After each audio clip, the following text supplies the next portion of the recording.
उस महान योगी आदिनाथ भगवान शिव के चरणों में प्रणाम है, जिन्होंने हठ योग विद्या का ज्ञान दिया है। श्री आदिनाथाय नमोस्तु तस्मै येनोपदिष्टा हठ योग विद्या।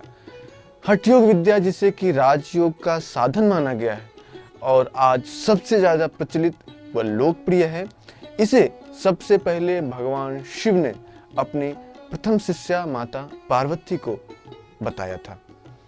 हठ योग के ग्रंथों में ऐसा वर्णन मिलता है कि जब यह अति गोपनीय विद्या भगवान शिव ने मां पार्वती को बताई थी, उस समय पास सरोवर में एक मत्स्य उसे सुन रहा था। बाद में भगवान शिव ने प्रसन्न होकर उस मत्स्य को मनुष्य बना दिया, जो महान योगी मत्स्येंद्र नाथ के नाम से नाथ संप्रदाय के प्रणेता तथा हठ योग विद्या के उपदेष्टा हुए। इसी संप्रदाय में महान योगी गोरखनाथ जी हुए। बाद में श्री स्वात्माराम सूरी ने उनके द्वारा दी गई विद्याओं को संकलित किया, जिसे हम लोग हठ योग प्रदीपिका के रूप में जानते हैं। आज के योगाभ्यास की शुरुआत भगवान शिव के साथ साथ उन महान योगियों के चरणों में प्रणाम के साथ करेंगे, जिन्होंने उस महान विद्या को हम तक पहुंचाया है।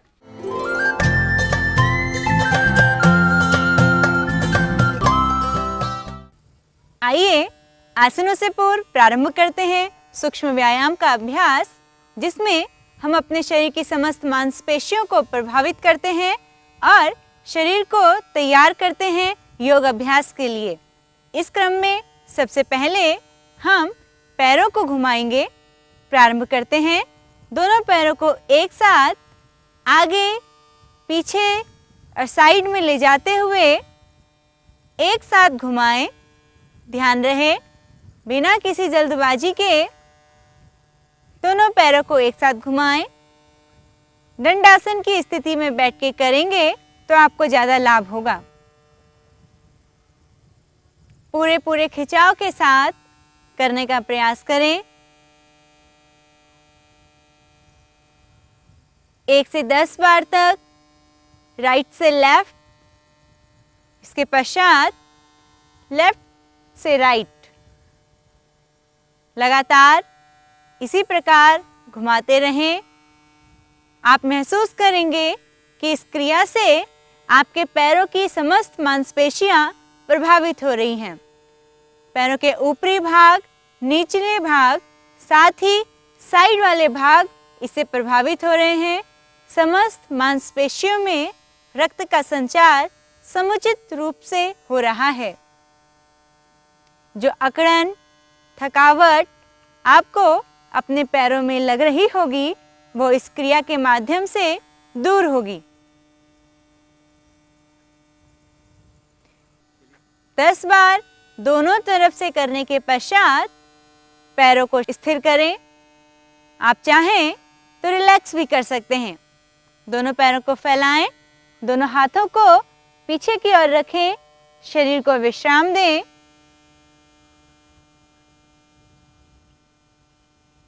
एंकल मूवमेंट के बाद जो सेंसेशन, जो संवेदना आपको महसूस हो रही है, उसके प्रति अपनी सजगता को बनाएं। दोनों पैरों को बिल्कुल शिथिल करें। किसी भी प्रकार का तनाव, खिंचाव पैरों में न बनाएं। केवल अनुभव करें क्रिया के पश्चात आपको कैसा महसूस हो रहा है। आपको आराम मिल रहा है, आपके पैरों में कंपन हो रहा है या गर्माहट हो रही है। जैसे भी जो भी संवेदना उत्पन्न हो रही है, उसके प्रति अपनी सजगता को बनाए रखें। जब आपको लगे आप पूर्ण विश्राम ले चुके हैं, उसके पश्चात तैयार होंगे अगली क्रिया के लिए। आइए प्रारंभ करें।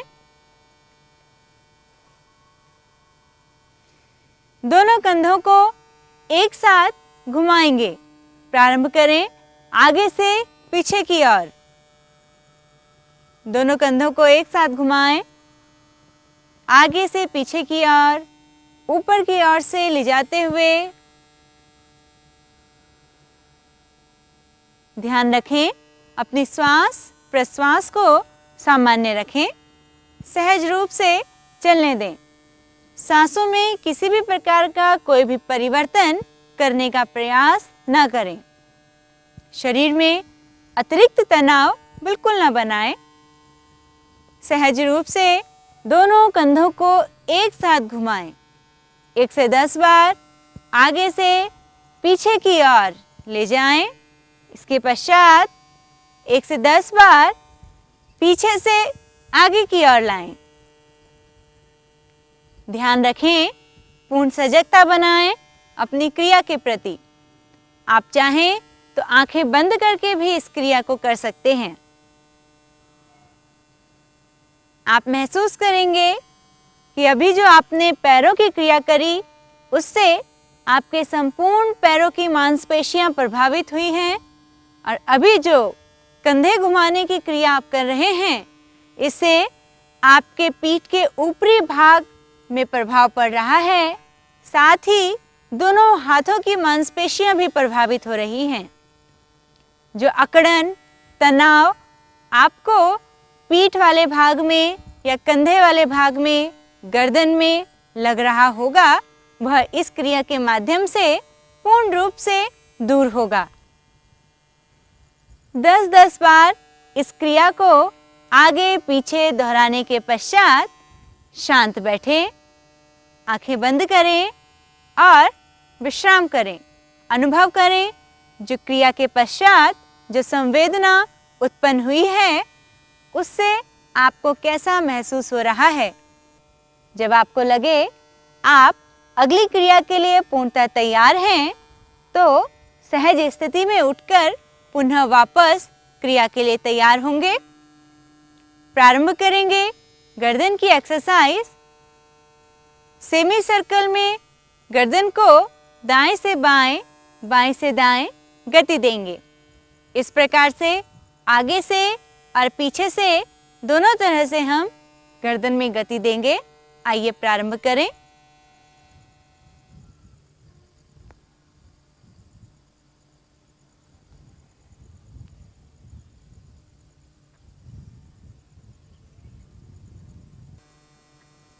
ध्यान देंगे, सबसे पहले श्वास को भीतर की ओर लेंगे। श्वास को छोड़ते हुए गर्दन को गति दें।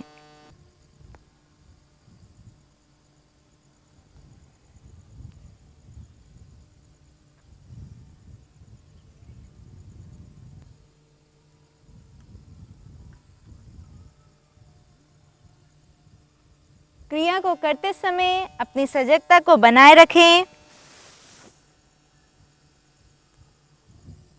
1 से 10 बार तक करने के पश्चात इसी क्रिया को पीछे की तरफ से दोहराएंगे।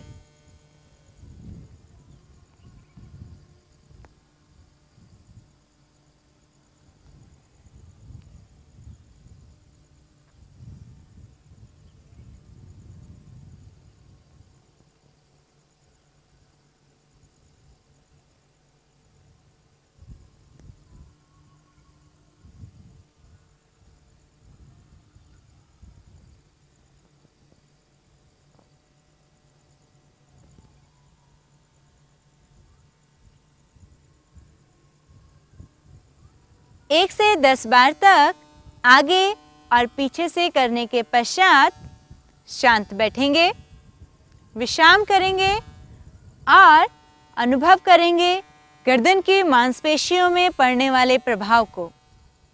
जब आपको लगे आप पूर्णतः विश्राम ले चुके हैं तब तैयार होंगे अगली क्रिया के लिए।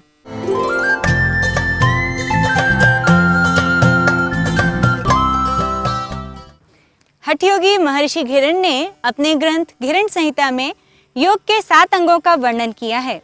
शोधनम दृढ़ता चैव स्थैर्यम धैर्यम च अंग लाघवम प्रत्यक्षम च निर्लिप्तम च घटस्थ सप्त साधनम। अर्थात शोधन, दृढ़ता, स्थैर्यता, धैर्य, लाघवम, प्रत्यक्ष और निर्लिप्त, इस प्रकार से 7 अंगों का वर्णन महर्षि घिरण ने हठयोग के अंतर्गत किया है। इनमें दृढ़ता यानी कि आसन, आसनों के अंतर्गत उन्होंने 32 आसनों का वर्णन किया। इसी के साथ साथ परंपरागत रूप से अन्य आसनों का वर्णन भी हमें हठयोग के अंतर्गत मिलता है। उसमें से एक नौका आसन के बारे में आज हम आपको जानकारी देंगे। नौका आसन नाव के समान शरीर की आकृति होने के कारण इस आसन को नौका आसन कहा जाता है। इस आसन में हमारे दोनों पैर 30 डिग्री एंगल तक उठे रहते हैं और हमारे पीठ का ऊपरी भाग भी जमीन से ऊपर उठा रहता है। नौका आसन का सीधा इफेक्ट हमारे एब्डोमिनल रीजन पे पड़ता है। अनावश्यक डकार और हिचकियां भी इससे बंद होती हैं। साथ ही एब्डोमिनल रीजन की क्रियाशीलता भी बढ़ती है। स्नायुविक दुर्बलता एवं तनाव से पीड़ित व्यक्तियों के लिए ये बहुत ही उपयोगी आसन है, क्योंकि इसके अभ्यास से शिथिलता की स्थिति तुरंत आती है। पेट के कीड़े इससे आसानी से निकल जाते हैं। डायबिटीज़ और डिस्पेप्सिया में यह विशेष रूप से लाभकारी होता है।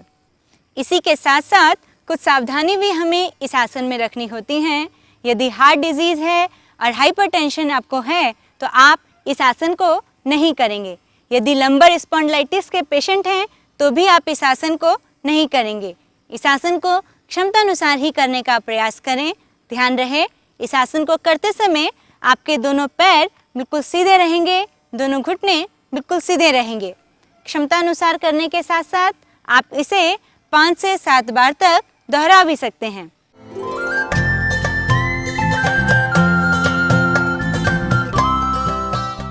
आइए अब हम आपको जानकारी देते हैं नौका आसन की विधि के बारे में। नौका आसन को करने से पूर्व सर्वप्रथम लेंगे हम शारीरिक स्थिति। उसके लिए पीठ के बल सीधे लेट जाएंगे। आपके दोनों पैर बिल्कुल मिले रहेंगे। आपकी कमर बिल्कुल सीधी रहेगी। आपके दोनों हाथ थाई से लगे रहेंगे। सर्वप्रथम दोनों हाथों को थाइस के ऊपर रखेंगे और गहरी लंबी श्वास भीतर की ओर लेंगे। श्वास को भीतर लेने के साथ साथ दोनों पैरों को एक साथ 30 डिग्री एंगल तक उठाएंगे और कमर से ऊपरी भाग को भी आप साथ ही साथ ऊपर उठाएंगे। आपके दोनों हाथ भी ऊपर उठेंगे, शोल्डर के पैरेलल रहेंगे। आइए प्रारंभ करते हैं। पीठ के बल सीधे लेट जाएंगे, दोनों पैर मिले हुए, कमर सीधी, गर्दन सीधी, दोनों हाथ थाइस से लगे हुए रहेंगे। दोनों हाथों को धीरे से थाइस के ऊपर लाएं। श्वास को भीतर की ओर लें। साथ ही दोनों पैरों को और अपर पोर्शन को ऊपर उठाएं।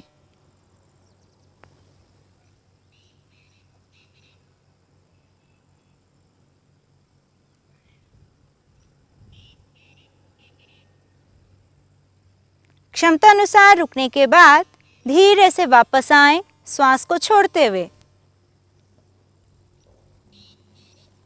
धीरे से हाथों को नीचे रखें और विश्राम करें शवासन की स्थिति में। दोनों पैरों को 1 से 1.5 फीट के गैप में फैला लें। दोनों हाथ थाई से 6 इंच की दूरी में। आंखें बंद। शरीर की समस्त मांसपेशियों को ढीला छोड़ें। जो तनाव, खिंचाव आपको शरीर में महसूस हुआ है, उसको ढीला छोड़ने के साथ ही अनुभव करें क्या परिवर्तन आपको महसूस हो रहा है।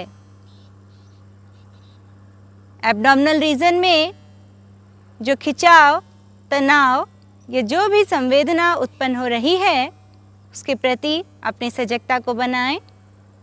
श्वास को छोड़ने के साथ साथ शरीर के समस्त अंगों को ढीला छोड़ें।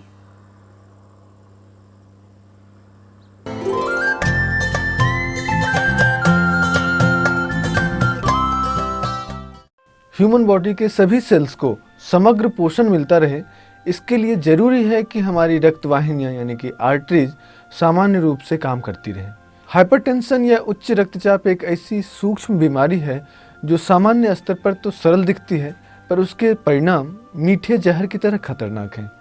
इसकी उच्च या अनियंत्रित अवस्था ब्रेन हेमरेज या हार्ट फेलियर जैसी स्थिति तक पहुंचा सकता है। हाई कोलेस्ट्रॉल डाइट, अकर्मण्य जीवन शैली तथा निरंतर तनाव भरा जीवन या बढ़ती उम्र कुछ ऐसी सामान्य व्यवस्थाएं हैं जिसके कारण मनुष्य को ये रोग कब जकड़ लेता है पता ही नहीं चलता। यूँ तो हाइपरटेंशन एसेंशियल और सेकेंडरी 2 तरह के होते हैं। एसेंशियल हाइपरटेंशन या प्राइमरी हाइपरटेंशन तो लोगों को एजिंग और स्ट्रेस की वजह से हो जाता है। या अल्कोहल और दमित भावनाओं की वजह से हो सकता है। पर सेकेंडरी हाइपरटेंशन किडनी आदि अन्य अंगों की बीमारी की वजह से होता है। यदि आप यह जानना चाहें कि इस रोग के लक्षण क्या हैं, तो ये लक्षण हैं चिड़चिड़ापन, जल्दी गुस्सा आना, पसीना आना, चेहरा लाल हो जाना, उत्तेजना की अवस्था में शरीर कांपने लगना, बेचैनी आदि। ऐसे व्यक्ति जल्दी से थकते और सीढ़ियाँ चढ़ने में बेचैनी महसूस करते हैं। पूरे शरीर में रक्त को पहुंचाने के लिए हृदय दिन रात कार्य करता रहता है और इसके लिए रक्त को बार बार धमनियों की ओर धकेलता रहता है। यह दबाव धमनियों के विरुद्ध रक्त के दबाव में परिणत हो जाता है, जिसे हम ब्लड प्रेशर या रक्तचाप कहते हैं।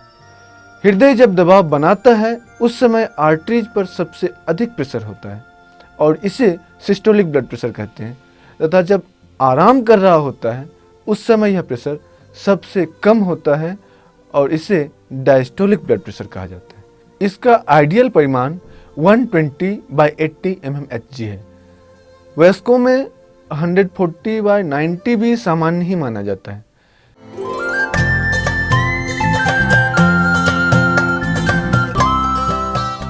हाइपरटेंशन या उच्च रक्तचाप वह सामान्य समस्या है जिसमें वसा यानी कि कोलेस्ट्रॉल की अधिकता तथा तनाव युक्त मानसिकता की वजह से धमनियां यानी कि आर्टरीज सख्त और मोटी हो जाती हैं, जिससे पूरे शरीर में रक्त को पहुंचाने का कार्य कठिन होने लगता है और दबाव बढ़ने लगता है। यह दबाव यानी कि रक्तचाप जब आदर्श परिणाम से अधिक हो जाता है तो उसे हाइपरटेंशन या उच्च रक्तचाप के रूप में जानते हैं। इस तरह अधिक कार्य करने की वजह से हृदय की मांसपेशियां थक जाती हैं तथा कोशिकाओं को पर्याप्त रक्त नहीं मिलने से सेल्स डिमांडिंग सिचुएशन में आ जाते हैं और शरीर में बेचैनी इतनी बढ़ जाती है कि लंबे समय तक यह समस्या बनी रहे तो हृदय से संबंधित अन्य रोग जैसे एंजाइना पेक्टोरिस आदि समस्याएं हो सकती हैं। या हमारे शरीर में मस्तिष्क को ज़्यादा समय तक डिमांडिंग सिचुएशन में रहना पड़ा तो ब्रेन हेमरेज की स्थिति हो सकती है। हाइपरटेंशन के रोगी को रक्तचाप को नियंत्रित रखने के लिए अलग से दवाएं दी जाती हैं, जिसका डोज समय समय पर बढ़ता जाता है और कोई सार्थक निदान नहीं दिखाई देता। योग का अभ्यास हमारे मांसपेशियों तथा धमनियों को शिथिलता प्रदान करता है, जिससे कि सख्त हुई धमनियां धीरे धीरे सामान्य होकर रक्तचाप को सामान्य कर देती हैं। ध्यान रहे, योगाभ्यास चुनने वक्त सावधानी बरतें। कोई भी कठिन आसन या शोधन क्रिया उत्सुकतावश या पुस्तक पढ़कर शुरू नहीं करना चाहिए। योगाभ्यास की शुरुआत शोधन क्रियाओं से की जानी चाहिए। जल नेति एवं कपालभाति दो ऐसे अभ्यास हैं जो अत्यंत उपयोगी हैं। आसनों में कठिन आसनों का अभ्यास रक्तचाप को बढ़ा सकता है, इसलिए बहुत ही सरल आसनों से शुरुआत की जानी चाहिए। शशांक आसन, भुजंगासन, मकर आसन, मार्जारी आसन, संधि संचालन के अभ्यास तथा शवासन आदि अत्यंत उपयोगी एवं लाभदायक योगाभ्यास हैं। धीरे धीरे इन आसनों के अभ्यास के कुछ हफ्तों बाद कुछ कठिन आसनों का समावेश किया जा सकता है। हाइपरटेंशन के रोगियों के लिए आसन से ज़्यादा उपयोगी प्राणायाम एवं ध्यान के अभ्यास होते हैं। इनमें भी बगैर कुंभक यानी सांस रोके बगैर किसी किए जाने वाले अभ्यास को, जैसे नाड़ी शोधन, भ्रामरी, उज्जयी, शीतली या शीतकारी आदि, इनका अभ्यास सुबह शाम दोनों समय खाली पेट करें तो शीघ्र लाभ मिलता है। इसके अलावा ध्यान और योग निद्रा के अभ्यास भी रक्तचाप को कम करने में महत्वपूर्ण भूमिका निभाते हैं। इस क्षेत्र में कई शोध इस आशय की पुष्टि करते हैं। आगे भी हम हाइपरटेंशन के बारे में और अधिक जानकारी और समय समय पर इसके इलाज के बारे में विस्तार से बताते रहेंगे।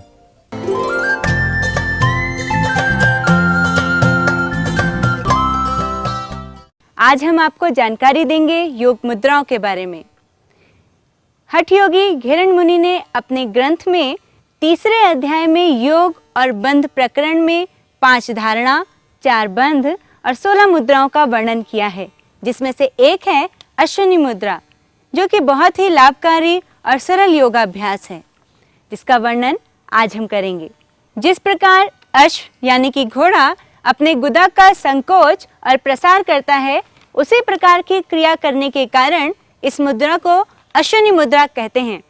यह मुद्रा गुप्त रोगों को नष्ट करने वाली, शारीरिक शक्ति को बढ़ाने वाली और अकाल मृत्यु का हरण करने वाली है। यह मुद्रा गुदा तथा जननेंद्रियों के सभी बीमारियों का निवारण करती है। व्यक्ति अपनी प्राण शक्ति के व्यय को रोक सकता है। गुदा या गर्भाशय के बाह्यगत होने की दशा में इसकी प्रैक्टिस से अत्यंत लाभ मिलता है।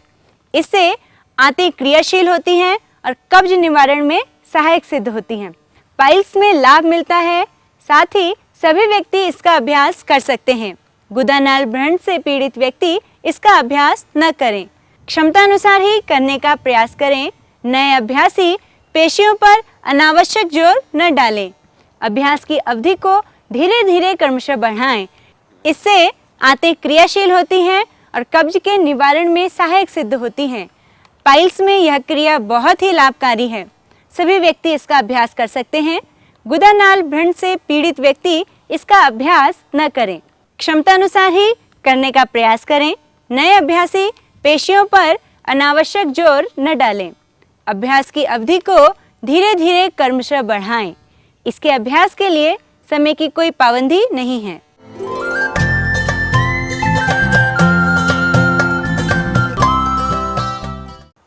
आइए अब आपको जानकारी देते हैं अश्विनी मुद्रा की विधि के बारे में। अश्विनी मुद्रा को करने के लिए सबसे पहले पद्मासन की स्थिति में आएंगे। अपने बाएं पैर को मोड़कर दाहिने पैर की जंघा के ऊपर रखें और दाहिने पैर को मोड़कर बाएं पैर की जंघा के ऊपर रखें। आपके दोनों घुटने जमीन से लगे रहेंगे। दोनों हाथों की हथेलियां घुटनों के ऊपर रहेंगी। आपकी कमर बिल्कुल सीधी, गर्दन बिल्कुल सीधी। श्वास प्रश्वास की गति के साथ ही गुदा क्षेत्र का संकुचन और प्रसार किया जाता है। श्वास को भीतर लेने के साथ गुदा क्षेत्र का संकुचन करेंगे और श्वास को छोड़ने के साथ प्रसार करेंगे। इस क्रिया को लगातार करते रहेंगे। क्षमता अनुसार करें। अतिरिक्त तनाव, जकड़न बिल्कुल ना बनाएं। आइए प्रारंभ करते हैं। आंखों को सहजता से बंद करें और पूर्ण एकाग्रता बनाएं अपनी श्वास प्रश्वास की गति पर और मूलाधार चक्र पर।